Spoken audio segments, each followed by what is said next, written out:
உமக்கு பிரியமானதை செய்ய எனக்கு கற்றுத்தாரும் தெய்வமே.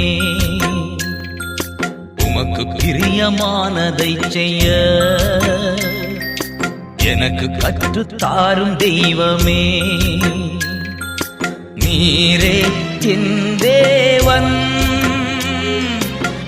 நல்ல பரிசுத்த ஆவியானவர் செம்மையான வழியிலே நடத்த வேண்டுமே. செம்மையான வழியிலே நடத்த வேண்டுமே. மேக ஸ்தம்பமே, அக்கினி ஸ்தம்பமே, தேற்றும் தெய்வமே, துணையாளரே. மேக ஸ்தம்பமே, அக்கினி ஸ்தம்பமே, தேற்றும் தெய்வமே, துணையாளரே.